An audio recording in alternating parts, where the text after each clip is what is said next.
everyone, welcome to the first episode of Bison Overtime. I'm Alex Husky, and I'm Malik Mitchell. and we are so excited to be here today. Malik, how are you doing? I'm doing pretty good. How are you? I'm good. I'm excited to talk. We have a lot of Ndsu sports to get through today.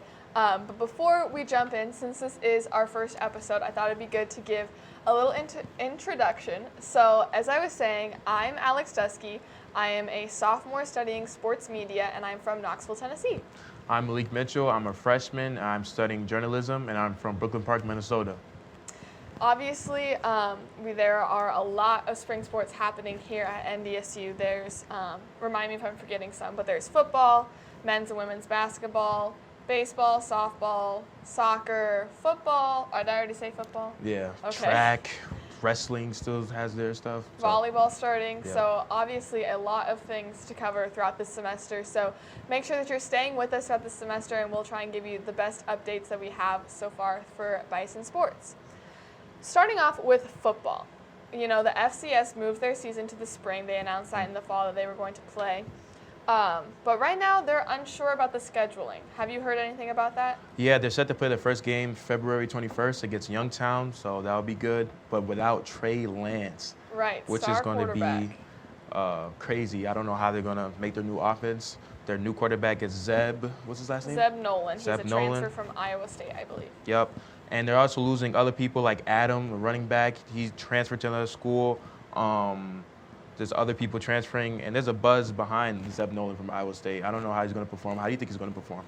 I think that, you know, coming in from the Big 12, obviously he was playing behind Brock Purdy, who is phenomenal, so he didn't get much playing time, which I believe is why he transferred. Yep. But I know that the Cyclones have a phenomenal program as a whole, and so I believe that he's been trained really well, and I'm excited to see how he works together with the Bison offense. Yep, and they also recruited another quarterback from Virginia Tech, Quincy Patterson. That will be a crazy mix-up. Which one, you know, they're going to have to battle out in practice. Yes. You know. See who will start. And, you know, some teams do like to have that dual-threat quarterback where they'll put in one in and switch it up. Something that, you know, is to note is that we did lose a lot of seniors that declared for the draft or just decided not to play, like Trey Lance, and then lots of new incoming players that the team is just really excited for. And something that when Coach Ndsu spoke to the media last week, he was saying that, you know, the pandemic stopped football, but it didn't stop life. I think that's a really good thing, in that he had nothing bad to say about the players that chose to proceed with their life, but he is super excited to focus on the new players. Yeah, they also have a lot of returning guys, too, like Phoenix Bros, good receiver returning, Christopher Watson, the #1 receiver, Kobe Johnson, which is a standout running back. He's coming back, and he's still young. I think he was a sophomore. And their dominant O-line is still returning. So it won't be too much of a change, but it's just that quarterback position. It's going to be it's going to be a big one. I don't know how they're going to run their offense. It's going to change it. That's going to be different. Something that I think that we will talk about throughout this show is that a lot of Bison sports seem to have a really strong freshman and sophomore class. So looking forward, you know, these teams can be great coming into the future. But, you know, this season for all spring sports, I think there's a lot of uncertainty. Yeah. Something else that I hadn't really thought of, but then when Coach Ndsu spoke about it, is that this football team is now going to be playing 2 seasons in 1 calendar year. You know, as an athlete, that's just a lot. There's no off season. How do you think that's going to affect practices, players, injuries? The players are going to be exhausted. I know that for a fact, and there's probably going to be a dumb amount of injuries, you know, so I don't know how players are going to perform. I feel like there's going to be a lot of players hurt, though. As we were kind of saying about that schedule, apparently there are 2 circulating between the FCS right now, and so Coach Ndsu said that they're not exactly sure who they're playing, when they're playing, except for, like you said, that Youngstown at the start of the season. Do you think there's any uncertainty whether the season will actually be played? Like, do you think that's a fear anymore? No, I don't think that's a fear anymore. You know, they put a lot of people's minds that the season is going, you know, they're practicing now, so I feel like they wouldn't be practicing if they didn't have a season, you know. So I think the season will go on their go. I hope so too. Do you have any predictions about how this offense and this defense will work together? Or, you know, will we have another championship run season? I don't think they're going to get it this year. Oh? Just because Trey Lance. You heard it here. Trey Lance did so much, and I don't think this new guy's going to live up to the hype. I just don't think he is. We'll have to see Yeah. for sure. Something else that, you know, alongside that the schedule hasn't been set, is that when there was a coaches Zoom meeting, apparently not all the coaches were on. Are you aware of many schools that backed out or are not for sure playing in the spring? No, I haven't heard any schools backed out. Have you? I haven't either. That's why Coach Ndsu was like, do they not care to get the information, or are they not playing, or were they just too busy?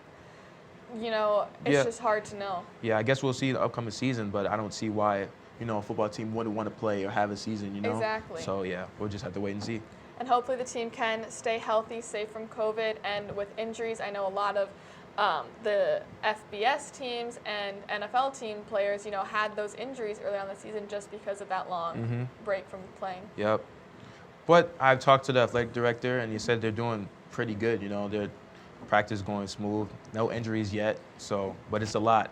For sure. Yeah, it's a lot. To get back. It's a lot. Yeah. All right. Well, when we get back, we'll be previewing the men's and women's basketball season. Stay with us. Welcome back. Now we're going to talk about Ndsu men's basketball. Right now, they're 9-7 overall, 7-1 in the Summit League, so they're dominant in the Summit League Conference, coming off a 2-game win streak against Denver University. Right, so there's a lot to unpack about this team. 9-7 isn't that great, but what matters is that Summit League 7-1 score. We're about halfway through the season. How do you think the team's going to switch to finish out and finish strong going into that conference play? Well, all they have to do is just focus on their main top scorers, which is Rocky, Tyree Edey, and Sam Grissel. Rocky, he's just a leader on the team. You can tell the guys really gravitate towards him. He's leading, averaging 15 points and 7 rebounds, which is crazy. So yeah, I think if they just keep, using their main guys, they'll get far in the conference. And you've been working with Ndsu Athletics covering basketball, so you've been to all the home games. Yep. Rocky is a star. You said that. We can't disprove that. Yep. But he's graduating. He's a senior. What have you seen from the younger players? I know that Coach Entz has talked about Grant Nelson kind of stepping up. What have you seen from him and the other freshmen? Yeah, when Rocky leaves, Grant Nelson definitely has a potential to fill his void. He's doing real good right now. He probably, what he doesn't have, what Rocky has, is more posting up. Really getting into the basket and being aggressive. But other than that, he can gain that through his experience, So, yeah, Grant Nelson would be a good fit after he graduates. I think the coach was saying how when he recruited Grant, he said, hey, I want you to follow Rocky. I want you to listen to everything he says and do everything he does. Have you been able to see that in practice? Besides posting up, do they have similar playing styles at all? Essentially, they do, because they can also both shoot as a big man. So yeah, they do have similarities, and you could see him, really taking his leadership in practice. So yeah, and they have a great bond. So yeah, they do have a great bond. They're going to be good together. Are there any other players besides the seniors that stand out to you? Tyree Edey, man with the handles, and he has a great shot. Yeah, he's averaging 11 points. He's doing good. He can do a lot for the team. And he's a junior or a sophomore? I think he's a junior. Yeah, okay, he's a so junior. We shall have this season and next for sure. And with COVID, did we get granted another year of eligibility? I'm not sure. I don't think we did though. Oh, I don't think we did. Dang. Well, then we gotta take Since what we have a season. I don't think they did. Tonight and tomorrow they're playing against Kansas City in Kansas City. What are you expecting to see from those games tonight and tomorrow? I think the NDSU is going to come out with a win. Kansas City's not doing really good this year, and Rocky's going to do what Rocky does. I think it's going to be a good game. Well, not a close game, but I think it's going to be a blowout, actually. What do you think? I think so, too. I think that, the team really needs us to move forward. They've had a rough couple. They beat Denver, like you said. But before that, against UND, I believe they lost in overtime. And so, obviously, a little rough, especially with that in-state rivalry. Disadvantage. So I think that they're really trying to finish out the season. How many games are left? It's 8 maybe? Yeah, close to 8. What are you expecting to see? We said that they're 7-1. Who's going to be their toughest opponent in the conference play? Probably UND. It's always that rivalry. They always go back and forth over the years anyways. But I am excited to see this new guard, Donald Carter, coming off an injury, and he had his first start against Denver, actually, the second game in Denver. He's looking pretty good, so I'm excited to see what he'll do in Kansas City, actually. So. And he was a transfer this season? Yep, a transfer from Scottsdale Community College. Yep, so I was excited to see what he's going to do. I think so. That, like we said, a lot of new players coming into these NDSU sports that we can hopefully see throughout the rest of this season and coming in the next seasons as well. Yep. What else, have you had a favorite game moment or something that you're like, man, this team is really solid throughout the season so far? Well, you got to go with the NDSU versus TCU. Rocky just dunks over the guy, all over ESPN. It's got to be that. Rocky's just. He's just Rocky. He's just Rocky, yeah. He's just Rocky. But yeah, that's probably my favorite game moment against TCU when he dunked over that guy. It was crazy. What was your favorite NDSU movie?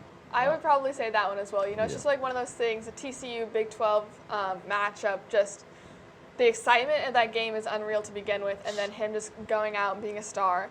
We have been talking about him a lot, and with him being a senior, do you think he'll enter the NBA draft? Do you think there's a future for him after NDSU? Oh, for sure. I think any team that passes him is delusional. He's really good, He can definitely help on many teams. Yeah. But how do you think Kansas City is going to play, though, against NDSU? They're, 6-9 right now? I think that they'll put up a good fight. I don't want them to sell Kansas City short just like they shouldn't have sold Denver short last week, you know. But it's always hard to tell with these teams, Could NDSU come out and perform amazing and Kansas City flop, and then we have, like you said, a blowout win? Or will Kansas City show up, they're at home, they have the home field advantage? I think it's really hard this season more than other seasons, especially with COVID. You have the limited fan attendance to begin with, which I know players and coaches say, it doesn't really matter because we're in our own heads. But it matters. It does. It matters. There's some things that they're not the same this season. But obviously I'm hopeful that we can come out and win tonight. Yep. Welcome back to Bison Overtime. I'm Alex, and alongside me is Malik Mitchell. We're here to talk about NDSU women's basketball. They are having an outstanding season so far. They are 11-3 overall right now. Do you have their Summit League? Yeah, they're 6-2 in the Summit League, which is really good. Yes. Yep. Again, like the men's basketball, they're playing tonight and tomorrow against Kansas City. Like I said before, you've gone to all the basketball games. Just what are some key takeaways from what you've seen this season? But I've seen Heaven Hambling is really a good point guard, a shooter, Right. I remember the coach was saying how he just wants her to shoot, and sometimes she's a little timid. I know that was 2 weeks ago, and they've since played Denver. Did you see her shooting more in that game? Yeah, but I noticed that she was missing a lot more. Okay. So it takes a while for her to get in her groove, but when she gets in her groove, she starts dropping them. She's fine. Yep. What are some other players? Emily Dietz at the forward position, she's really good in the paint. A lot of and ones, Color King and one, she's really good. Ryan Cobbins, sort of a leadership role on her team, she's really good. She's an all-around player. She can do anything, rebound, score, assist. So that's probably their Rocky. They're Rocky. They're Rocky and the women's teams. But yeah, that's how do you think Heaven Hamlin is going to do in the next game, though? I really like her. She's a fun player to watch. I think obviously shooting and missing is not good for the confidence, but I think the coaching staff really stands behind her and knows that she just needs to get out there, and once she shoots and makes them, her confidence will grow and she'll get into that groove, as you were saying. So I'm expecting to see a lot of points up from her, or at least shots. One player that started several games was sophomore Marie Olson. She got hurt on the 9th against Omaha and tore her ACL, is out for the rest of the season. I think she should have surgery this weekend, I think was the plan. How do you think the team has stepped up to fill the hole that she left? I think they stepped up a lot because, it doesn't really make a difference. They're still winning, they're still putting up points. So I don't think it make a difference. But I think probably another top player, Renea Hopkins, is really just a ball of energy. She really gets the team hype. She's a clutch player, has been the reason that they won in overtime many a game, especially at UND. That game was huge in overtime. Yep, she's not the biggest player, but she still finds a way to score points and get their team done. I think with this women's team, there's only 2 seniors, I believe, on the roster. And so very young team, very strong sophomore class, especially led by Heaven. Who are what grades are the other girls that you were talking about? Are they sophomores and freshmen, or are they juniors? Do you know? Juniors. Heaven is a sophomore. Right. Everybody's sophomore and up. Yep. So. Looking forward, I know that Coach Collins was talking about their 3 new recruits. That was back in November, so I don't know if it's been updated since then. But he says that they're very competitive young women, especially Ellie. I don't remember her last name, from Minnesota. What do you think the future is going to look like with those 3 new recruits, in addition to the sophomore class becoming juniors and more stronger leaders on the team? I think it'll probably be a stronger offense, probably a lot more shooting, a lot more offense, and it'll be more guards, because they have Emmy Dietz as a forward position, and Ryan, she could play anything. But, yeah, I think it'll be more of a guard than an inside game. That's what I think. So tonight and tomorrow, like we said, they're playing Kansas City. What are you expecting? Do you think those will be easy wins, tough games, or what are you thinking? Well, the thing about the girls, when they do have an easy game, it feels like they kind of slack off and then they lose. But I think they, shaped up, and they'll never let that happen again after Denver. So I think they'll come out and beat them. I think Renea, she's going to come out, do what she does. Ryan Cobbins and Heather Hebling, hopefully she gets her shot good and doesn't have to warm up, later in the game. But I think, yeah, they should win. And I believe last I checked, we were 3rd in the Summit League Conference behind South Dakota and South Dakota State. And those 2 opponents will be our last 4 games of the season. How do you think those are going to turn out? Those are historically really strong women's basketball programs. Do we stand a chance? How is this going to play into the tournament? We definitely stand a chance. I wouldn't count NDSU out. They definitely stand a chance. But SDSU is pretty good. Solid, pretty solid. But I will still have a fighting chance. I don't think we'll just be counted out that easily. We should be good. Well, hopefully tonight tonight and tomorrow they can pull out that win against Kansas City. Yep. When we come back, we have one last segment for you guys, talking about Bison women's volleyball. Stay with us. Welcome back. Now we're going to transition to volleyball. How is volleyball doing? So, their season was supposed to be played in the fall, like football, and they switched to the spring. Last weekend, they won their first 2 matches. They played against in-state rival UND. I believe the first, on Friday, they won 3-1, and on Saturday, they won 3-0. So pretty solid competition against them. And then they're playing Kansas City Sunday and Monday of this weekend, so lots to see there. We're going to be honest, neither of us really know that much about volleyball, so we're learning as we go. But something that I picked up from this team is that it's a really mix of senior leadership, freshman ability. I think there's a lot of potential in this team. That press conference when we were talking about from the other coaches, Coach Lopez was there as well, and she was just so excited for this team, because they practiced all last fall. Oh, wow. In hopes for the season, yeah. And so she's like, not only are we really at the top of our game, but they're super excited. Can you imagine just practicing and then just not getting that season? Yep. A lot of people were crushed. High school sports, a lot of people. So I know exactly what that feels like. But it encourages this team to go get it done. They're more hungry. They want to play even more. So, yeah, that'd be good. Who are the top players on the team? So last week, Allie Hines is a senior.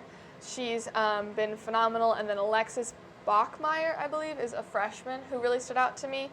I'm looking at the stats sheet, and there's not one player that just stands out. It's a really, and obviously volleyball is more of a team effort. You're not really going to see that star wide receiver, that star quarterback. But something that Coach Lopez said was that the depth on this team is really great. And I know that with D1 or with FBS football last fall, because those players were getting injured or they had a quarantine or they were exposed, that depth really mattered. And so I think that that's something that's really important for this team. Yeah. And I think also Coach Lopez talked about that their defense is going to be good. And so I think, being able to do the 3-0 set last Saturday, hopefully we can see a repeat of that. But like football, they're playing 2 seasons in 1 calendar year. And with volleyball, that's a lot of jumping, a lot of diving, a lot of, how do you think that's going to affect the players physically? Physically, they're going to be worn out. That's like any sport, There's no sport that's less than the other, They all work hard, So, but, hey, if they're good, if they're hungry enough, I feel like they'll still win, They'll want it more. If you were a coach in this position, you know how important practices are, but you also know that the health and overall safety of the players are important. How would you adjust practice schedules or, I feel like that's just such a tough position to be in. That is a tough one, but, you still want to practice your team, get your team better. You never want to slack off because other people are getting better while your team is just standing still. But what I would do is probably split offense and defense on different days.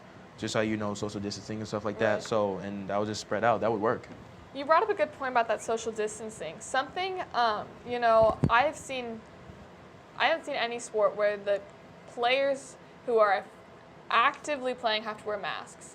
But UND, the girls wore masks on the court last week. Have you seen that in any basketball games? No basketball players wear masks. That's what no. I was talking with one of the NDSU athletics workers, and I was like, you know, is this a thing? She's like, I have no idea. And so I didn't know if like UND is just taking it very, very carefully or what. And maybe it's just optional. Maybe it's just That's true. maybe they generally just don't feel safe enough. You know, not everybody's that much comfortable with COVID still. You know, there's people still on edge, but yeah. Lots to unpack about that volleyball team. Obviously, with the season just barely starting, we can't really analyze too much yet. Something that we can analyze, though, outside of NDSU sports, NFL Super Bowl Sunday is in 2 Sundays. It's Brady and the Bucks against Mahomes and the Chiefs. What are your, you know, we have 2 minutes left in the show. What are your predictions, thoughts on this? What are you thinking? So they say the GOAT versus the baby GOAT, Tom Brady and Mahomes. I think it's going to be a very high scoring offensive game, definitely, because you got Brady, you know, they got receivers, you got Tyler Johnson, Mike Evans, and then you got Tyreek on the other hand. It's just going to be a high scoring game, but I'm going for the Bucks. Right, you have a friend on the team? Tyler Johnson, he's a Minnesota native. He's, you know, just a role model to everybody from North Minneapolis. And he's putting up numbers as a rookie, going to the Super Bowl as a rookie. You know, It's just the sky's the limit for him. You know, it's hard for me to want the Bucks to win because I'm not a fan of Tom Brady. He does not need another Super Bowl win. But I know that if anyone's capable of taking the Bucks to a Super Bowl win, it's going to be Tom Brady. And something that I've been really interested in is Antonio Brown. As a Bengals fan, I've grown up hating the Steelers and hating Antonio Brown. But, you know, now that he's back in the league, everyone kind of forgot about him. But then Le'Veon Bell, also a former Steelers player, is on the Chiefs. So that'll be interesting to see those 2 teammates now playing against each other. Do you have a score prediction? I would say, I don't know. It's going to be like 50-something to like 40-something. That's high. High scoring game. I'm trying to tell you, this is too many big players on offense. It's just going to, their defense is not really, you know, they're not really the top You don't defense really of the hear league. about like Right. the Bucks defense or the Chiefs defense. So I think it's going to be a very high scoring game. I think it'll be 42-34 234? Bucks. Bucks? Yes. Okay. As much as it pains me, at least it's not Brady and the Patriots. Yep. You know, Brady and the Bucks. That organization hasn't been in the Super Bowl, I think, in over 20 years. Yeah. So you're hoping for the organization that they can get it, not necessarily Tom Brady. Yep, the organization. And Tyler Johnson. Right, yes. All right, well, we are out of time for today's episode. Thank you so much for tuning in to Bison Overtime. For Malik Mitchell, I'm Alex Dusky. Tune in next week, Friday at 12:30 p.m. to hear more about Bison sports.